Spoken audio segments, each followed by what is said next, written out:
यादें होती हैं। जिसको आना है, जो आया है वो दिन एक दिन जाएगा।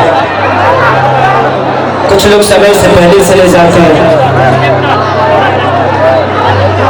तुझे पता नहीं, ये मुझे पता है कि खेसारी तुमसे प्यार करता है, तुझे तेरे आने का आज भी इंतजार करता है। ये यादें हैं जो कुछ पल के लिए है, इससे आगे भी जिंदगी है। हम एक दूसरे को मानते हैं, आज हम एक बहुत अच्छे दोस्त हैं एक दूसरे के लिए, कभी प्यार करते थे, आज हम बेहतर दोस्त हैं। इसके बाद भी रिश्ते हैं ना, तो जिंदगी में एक रिश्ते से अगर किसी को पहचानिएगा तो शायद वो रिश्ता खत्म हो जाएगा।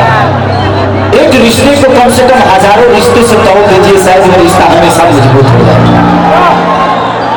तो इसलिए आज ये मेरी बहुत प्यारी दोस्त है और ईश्वर करे कि ये दोस्ती हम दोनों की हमेशा कायम रहे।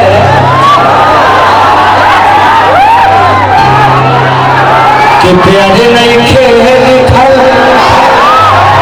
अरे हाथी के लकीर में, अरे नहीं फूटक देर में जा। तो दिल से थैंक यू। बहुत सारे कलाकार हमारे भाई, मैं बहुत बार बोल चुका हूँ, सारे भाई आए हैं, तो प्लीज उनसे भी दो दो गाना सुनिए, उसके बाद फिर मौका मिलेगा फिर मैं आऊँगा। थैंक यू भैया। एक छोटा सा तोहफा आपके भाई का। अच्छा अच्छा भैया, एक जोरदार तालियां बजा दे भाई। अरे थैंक यू, आपने हाथों से बनाया हुआ लव यू मेरा भाई, लव यू। वाह वाह, एक जोरदार